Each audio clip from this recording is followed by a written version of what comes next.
Dans ce texte, l'auteur exprime son désarroi face à la haine qu'il ressent et dont il se sent incapable de s'identifier.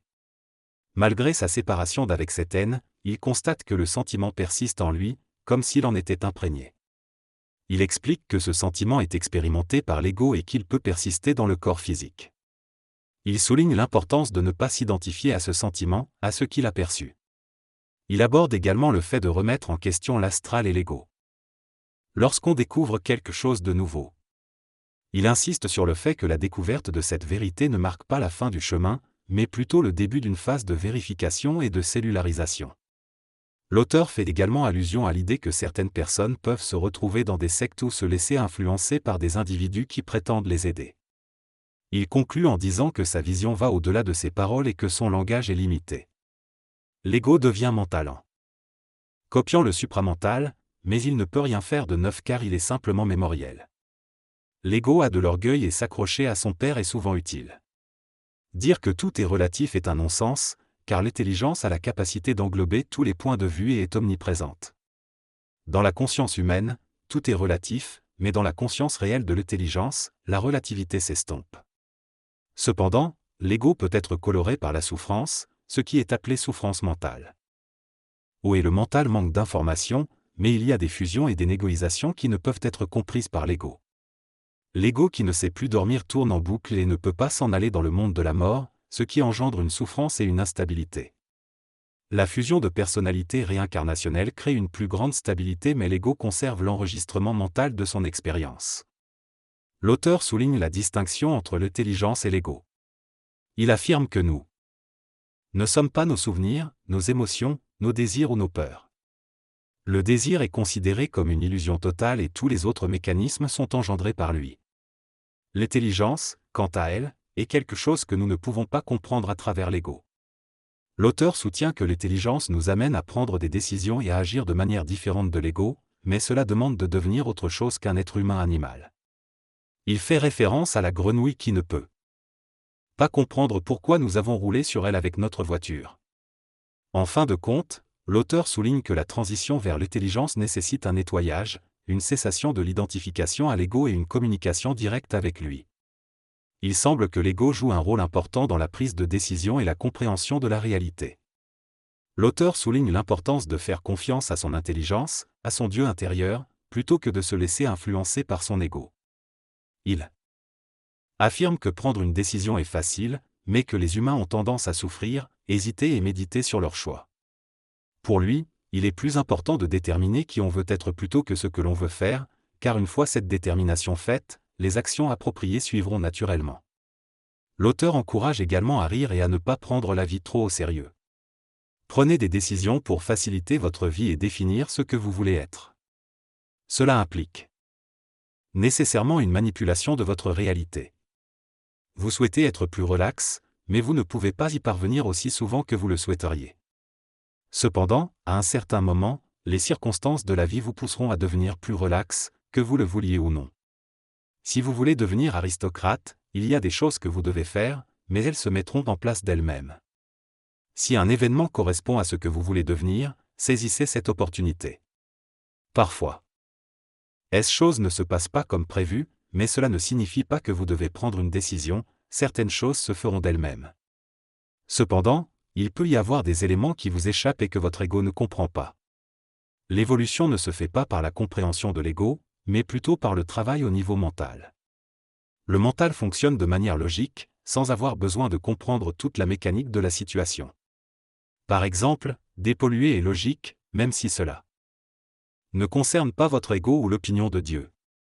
En limitant la pollution, vous devenez des invités respectables. Parfois, vous polluerez malgré tout et il faut accepter cette réalité, mais le jour où vous aurez le choix, vous ne polluerez plus. La première étape de votre évolution est de devenir un invité respectable, en harmonie avec ceux qui vous invitent. Certains individus auront suffisamment de respect pour vous inviter, même si votre ego ne les comprend pas. L'intelligence s'exprime de différentes manières et chacun a sa propre façon de la comprendre. Selon l'opinion exprimée, il est suggéré que l'âge de la planète n'a pas d'importance pour discuter du concept d'aristocratie, qui est considéré comme la forme la plus complète d'expression de l'intelligence. L'auteur mentionne différents types d'aristocratie et explique qu'ils sont liés à l'ajustement de la pensée, à travers le travail sur l'ego et l'invitation respectueuse. En ce qui concerne la mort, il est suggéré que l'âme d'un enfant peut rechercher son corps et sa mère, restant présent dans la mémoire de la mère qui refuse son départ. Cependant, il est souligné que l'auteur ne donne pas de conseils, mais explique des mécanismes aux gens. Il est ensuite abordé le sujet de l'éjaculation dans la copulation ou la masturbation, avec le danger potentiel de ne pas éjaculer si le corps physique et le corps vital ne sont pas suffisamment évolués. L'idée que l'on est riche de ce que l'on est plutôt que de ce que l'on a est présentée, avec l'exemple de l'acceptation de $50 comme richesse réelle. Cependant, l'auteur critique cette vision de la richesse et de la liberté, la considérant comme une vision d'esclave. En fin de compte, l'auteur insiste sur la simplicité comme moyen d'atteindre la complexité, critiquant le fait que les gens recherchent la complexité pour atteindre la simplicité. Finalement, la question est posée de savoir s'il s'agit de l'évolution méritoire de l'animal humain qui limite la possibilité d'avoir une grande bâtisse. Le texte aborde différents aspects de la vie et de l'évolution personnelle. Il soutient que la construction de sa vie n'est pas une nécessité et que l'évolution ne dépend pas du mérite. Il évoque également la recherche de richesse, mais souligne que celle-ci ne consiste pas seulement en argent, mais aussi en temps et en intelligence. Il encourage les individus à se concentrer sur leur objectif et à développer leur intelligence plutôt que de travailler sans utiliser pleinement leurs capacités. Il mentionne également la nécessité de suivre un cheminement et de se former pour atteindre ses objectifs. Enfin, il annonce une accessibilité accrue à la formation, mais souligne qu'elle nécessitera une énergie et un engagement élevé. L'auteur de la déclaration encourage les individus à laisser leur esprit s'exprimer pleinement dans leur corps. Il affirme qu'il a des raisons pour cela, tout comme les lecteurs, bien qu'ils ne les connaissent peut-être pas encore. Il mentionne que la manipulation est souvent perçue lorsque l'on cherche à atteindre cet état. Il explique qu'il est formé par l'intelligence et que c'est grâce à une conscience solide que l'on peut viser des objectifs au-delà de l'argent. Il souligne l'importance de la formation pour accéder à un cheminement personnel et critique ceux qui ne prennent pas au sérieux leur développement personnel en investissant plus dans des choses futiles que dans leur évolution. Il mentionne qu'une structure de conscience est nécessaire pour comprendre des sujets sérieux et souligne l'importance de continuer à travailler ensemble pour atteindre un but commun. Enfin, il évoque l'idée que ceux qui ont déjà progressé dans leur cheminement ne devraient plus avoir à payer, car ce sont les nouveaux arrivants qui devraient soutenir financièrement l'évolution de la structure.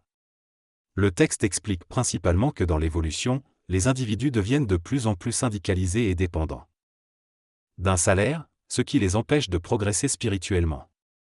Cependant, il souligne que ceux qui ont acquis des connaissances et compétences, même s'ils les abandonnent un jour, en tirent toujours bénéfice. Le texte mentionne également l'importance de rester en bonne santé physique pour développer l'intelligence et la connexion mentale, ainsi que l'importance de se former sérieusement et de pratiquer régulièrement pour appliquer les connaissances acquises. Finalement, il exprime le souhait d'une communication plus directe et corallienne entre les individus. En résumé, pour atteindre le contrôle du moi impersonnel, le supramental, il est nécessaire de faire face à la mort du corps émotionnel et de perdre l'intentionnalité émotive ainsi que l'illusion du libre arbitre. Cela permet d'acquérir l'unisson avec ce qui est réel, en percevant toutes les perspectives sans y être attaché. Il est important de noter que le contrôle du moi impersonnel se fait par nous-mêmes, car nous sommes déjà le supramental. Il est également essentiel de maintenir une certaine égoïsation et de prendre soin de son corps physique pour favoriser l'évolution spirituelle, tout en travaillant sur tous les plans nécessaires.